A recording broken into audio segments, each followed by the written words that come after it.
hear for the gym dancers, ladies and gentlemen. Come on, give it up. The gym dancers. Come on, let's hear it. The gym dancers, yeah. The gym dancers, woo! The gym dancers, all right. There they go. Give it to them.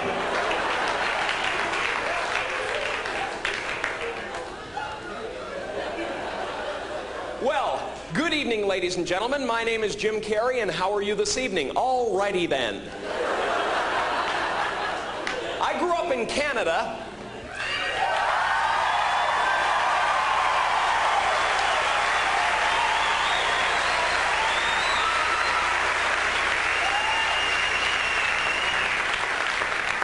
Is there anybody here from Canada? You know, I used to get really upset when I told people where I came from down in Los Angeles because I always got the same response. Canada? Wow. Must have been cold. Now I just go along with them. Yes, Canada. It was a frozen, hostile wasteland. And there was much work to be done if we were to survive the elements. After boring a hole through the ice to find food, my good friend Nantuck and I would build an igloo to protect ourselves from polar bears and flying hockey pucks.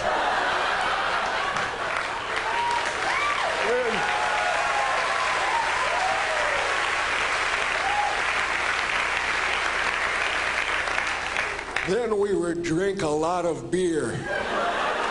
And when Nantuck was ready, he would tell me the story of the great moose who said to the little squirrel, "Hey, Rocky, watch me pull a rabbit out of my hat."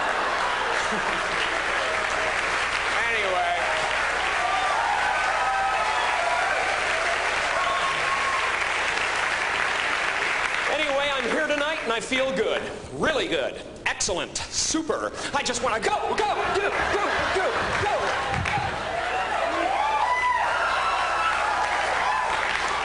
I think those subliminal motivation tapes are starting to make a difference.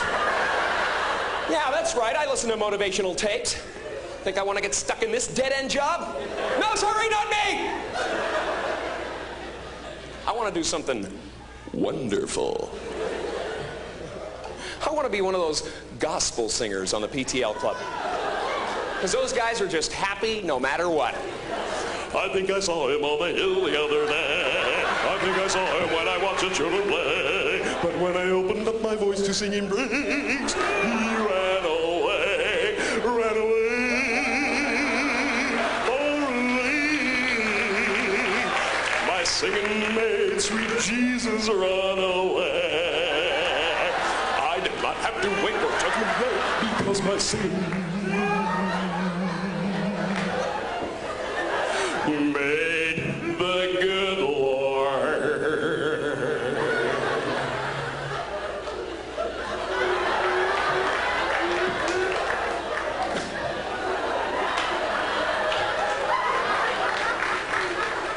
Imagine if you could actually be that happy.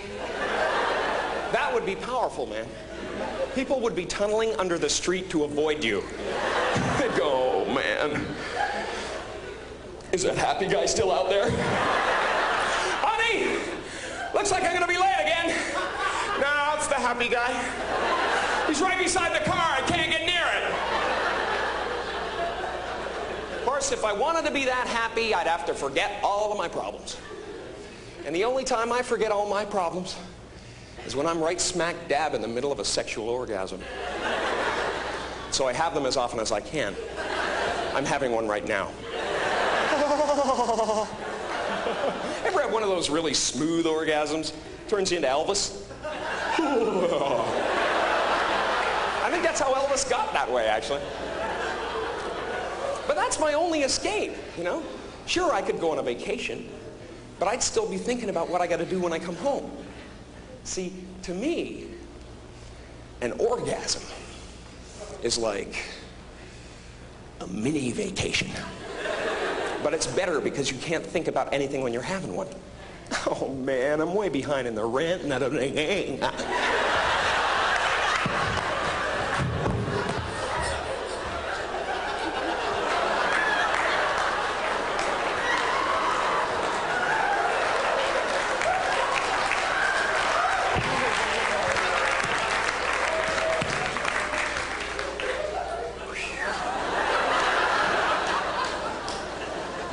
The kids need braces. What am I gonna do?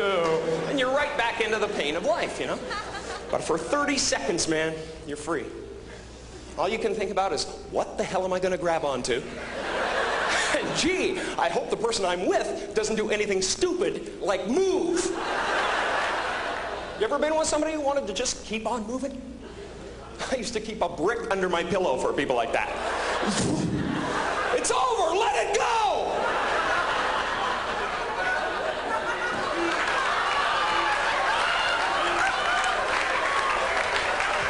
We won't go out with her again.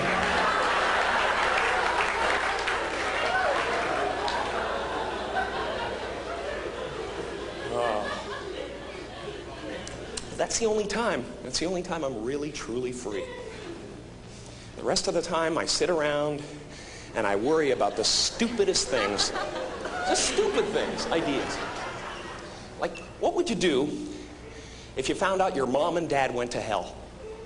Wouldn't that just ruin the rest of your life? You'd be walking around, they taught me everything I know. I even look like them. Of course, my mom would drive the devil crazy if she ever went to hell. She'd spend eternity going, something's burning. I can smell it! My mom could always smell something burning, man. I spent half my childhood feeling the walls for hot spots. 9 times out of 10, it was my father. See, like a lot of smokers, his favorite cigarette of the day was that one right after dinner, you know, during his nap.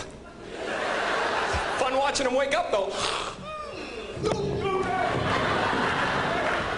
Drop and roll, Dad!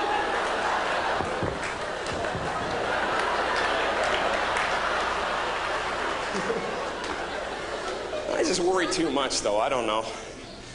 Maybe there is nothing to worry about. Maybe there's no actual place called hell. Maybe hell is having to listen to our grandparents breathe through their nose when they're eating a sandwich.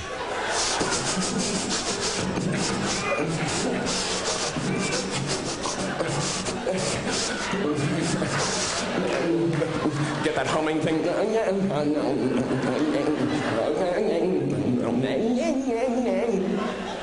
It's not a meal, it's a struggle for life itself. I think I'll make another one. No!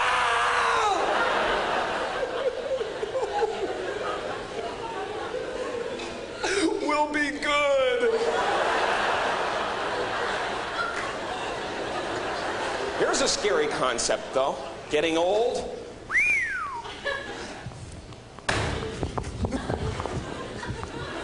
You can't do that. You gotta kiss that stuff goodbye, man.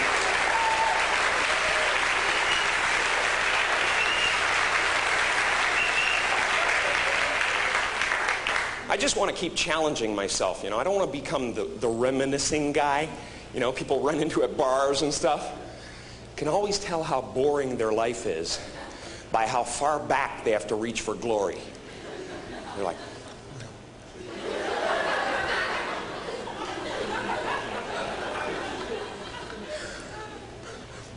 remember.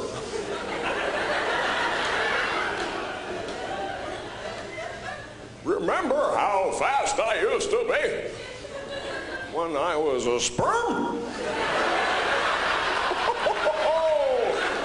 I'll never forget the day of the big race. There were millions of us in the field, but I beat them all to fertilize that egg, mister. Back in the cervix, I was seaman first class.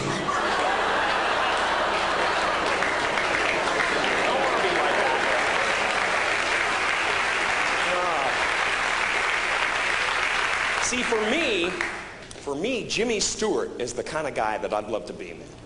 It's very difficult to be that, though, you know? I mean, he's just kind of up here somewhere. And I love him, man. He's a great example of somebody who's had an incredibly productive life. It seems like no matter what happens, no matter how bad things get, Jimmy Stewart can look at it in a positive way.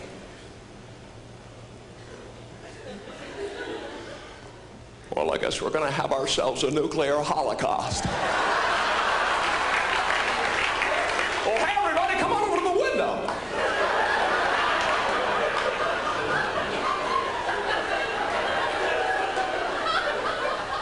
Look at that mushroom cloud. Isn't that beautiful? And the amazing thing to me is that something so magnificent, colorful could just melt your face right off. That's positive energy, you know? You gotta look death right in the face. That's what Jimmy Stewart would do. Hi, Mr. Death, you look like you could use some soup. I want to be like that, man. Maybe I will be. Maybe someday after I'm finished singing the gospel, I'll go even further and become a real holy man. And I'm not talking about the kind of holy man you see on TV, those TV evangelists. They're not holy men. They're just ambitious. I saw one guy who was so ambitious, he actually became jealous of the Lord. You could tell it came out halfway through the sermon. He said, when I was a child, I wanted to be the Savior of the world. Then they told me that Jesus was the Son of God, and I realized it's all who you know. Very petty people, you know? You can't be like that if you want to be a holy man. And you got to be sure of yourself, too. When you make a decision, you cannot waver in any way. You got to stick with it. You never see Gandhi during a hunger strike sneaking into the kitchen in the middle of the night. Gandhi, what are you doing down here? I thought I heard a prowler.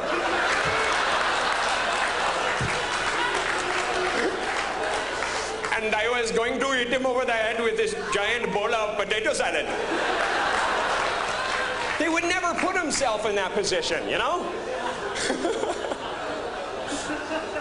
And you got to control your temper constantly, you know? You cannot fly off the handle at any moment. You got to be right in the center. You know, like Jesus was very composed his whole life. I mean, right up to the end. If that was me, I'd be up there going, great! Just beautiful!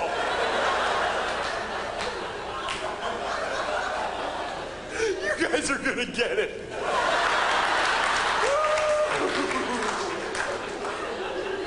Wait till my father hears about it.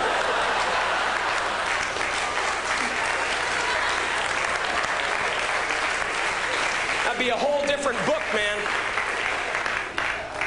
Then there are those weird impulses we get constantly, you know? We have to fight them off every day of our lives.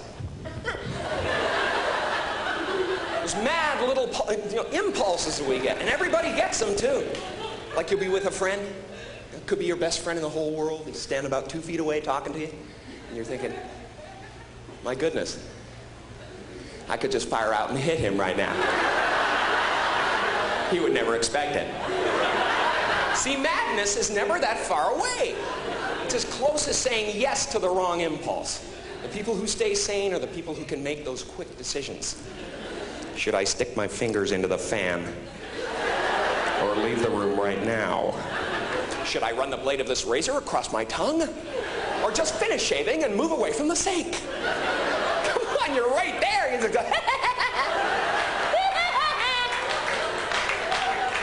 but you don't, because luckily, most of us have that little voice inside our head that says, turning the car into oncoming traffic is counterproductive. Imagine if we didn't have that voice, man. I wouldn't even be here right now. I'd be in the Shark Tank at SeaWorld. He's got my legs, he's got my legs. We'd be apologizing till the end of time. Hi, how are you? Sorry, man. You guys enjoying the show? Wow, excuse me. Jeez. Sorry about that. It just came into my head and I made a decision. I don't know. It's,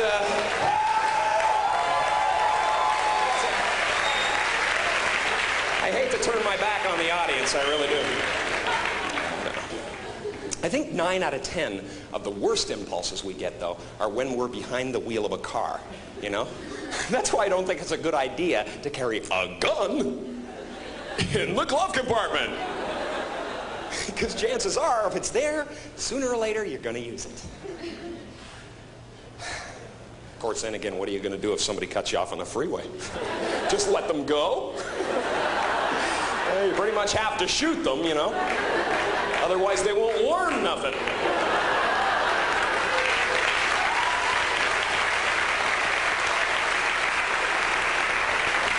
Or, say all of a sudden you have to go on a real killing spree and all you have is a knife. Well, after a couple of people, your arm is aching. You have to switch hands, then you look like a girl.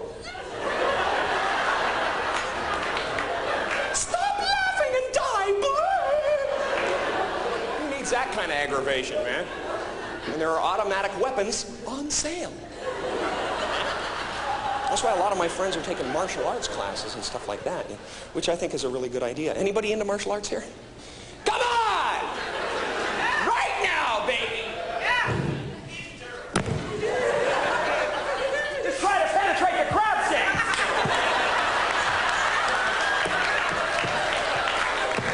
He's a crustacean!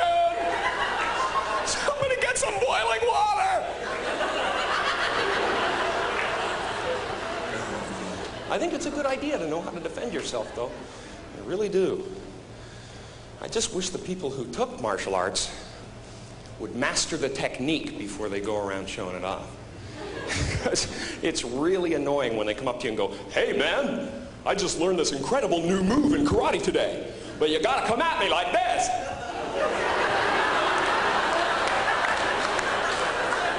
Gee, is there anything I could do to make it easier for you? And maybe I could put my head under the back wheel of your car. Hey! I'm a mugger! Get me in the groin and pull my eyes out! That's how it goes down in the street. That's how it goes down, man. Give me your money. Now! All right, then, I'm going to have to stab you. With my right hand in a lunging fashion. Try to keep your weight on the back leg.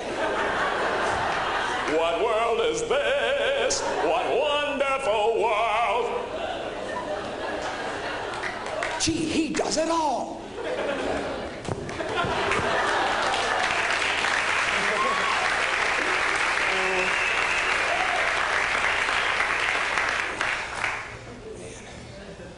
Of course, I don't think we'd need any of this stuff if we could just communicate to each other. Of course, if you wanted to do that, you'd have to find some kind of language that everyone understood. Myself, I think that's music. I happen to love it. Tell me, how am I supposed to live without you? Baby, I've been loving you so long.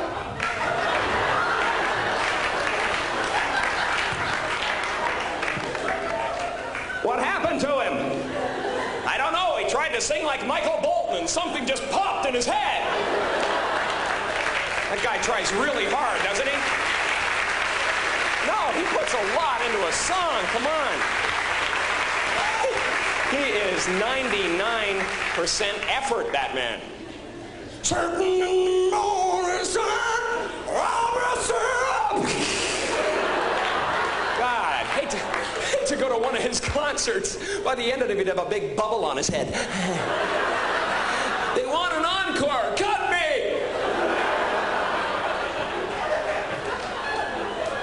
I love the way he sings. I'm just afraid for him, that's all.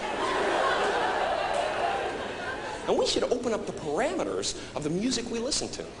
You know, like, it really bothers me that the people in this country don't know about the incredible pop music coming out of the Middle East right now. I'd like to be the one to bring it to the West. Come on, clap your hands, I'll do one last song.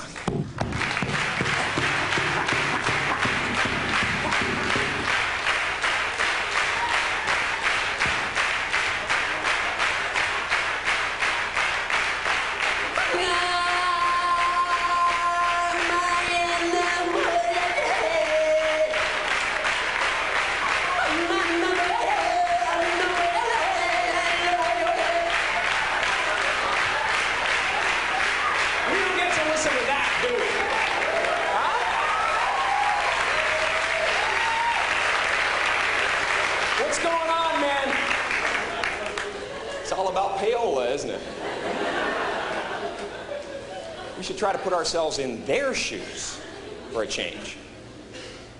Wake up in the morning, pick the sand out of your teeth, turn on that radio dial.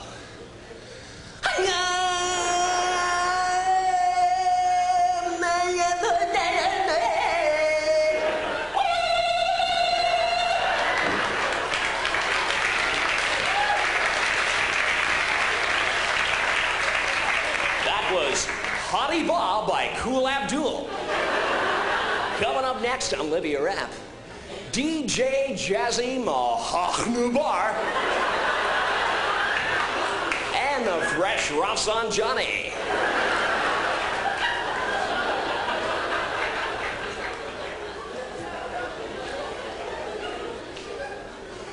But first, a word from our hostage.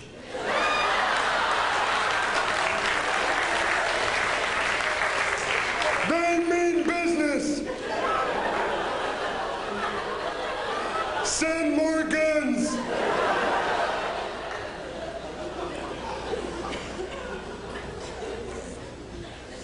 Communication. Hardest thing in the world. You know, I can look at you guys, I can communicate to you all night, but one-on-one, I'm terrible. There's certain things about communicating that really bother me. You know? Like whenever I meet somebody new, I say, "Hi, how are you?" Most of the time when people hear that, they'll say something like, "Good, and yourself?" Or "Fine, thank you very much." But sometimes they like to surprise you. I've got no dream, man. I'm all dead inside. I'm sorry, wrong answer, but thank you for playing. And if I'm worried about something, I don't even want to leave my house anymore, because I know there's 5 people waiting out there somewhere just to ask me that question. "Hey, Jim, how are you?" And I go, "Really good. Please look away. Danger, danger, danger." I should change the response or something. You know? How am I? Gee, I don't know. Let me check.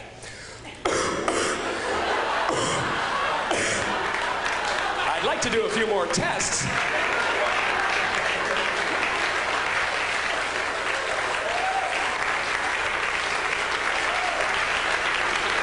Thank you. The weird thing is, though, we've gotten so used to hearing this, "Hi, how are you?" that if somebody doesn't say it, we answer it anyway. "Hi, Bob. Good, and you?" Then the conversation goes nowhere, because all you can hear is that voice in your head going, He thinks you're an idiot. He's gonna tell everyone. Kill him. Kill him. And you have to make one of those decisions again, you know?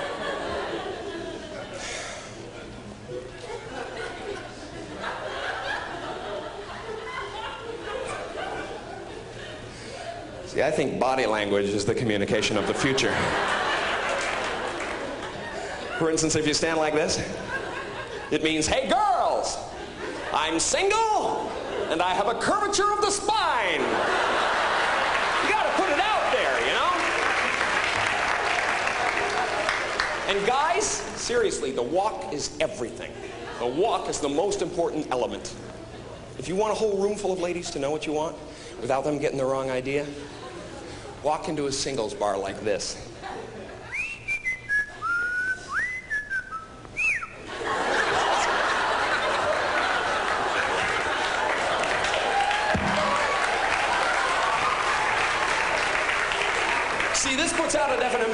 you know?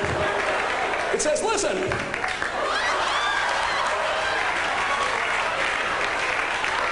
Listen, I could care less, but my crotch would like to buy you a beer. You gotta do something like that, you know? Hey. Believe me, these days, women have heard every line there is to say. Guys, you gotta get in there with something visual and distract them. Hey, baby.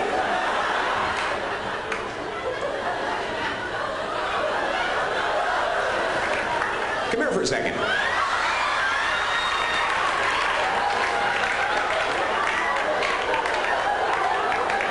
Yeah, you, come on over here. Listen,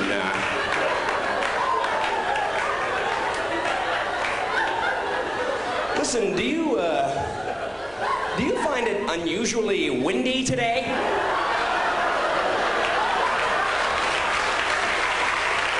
Thank you very much. You guys have been great.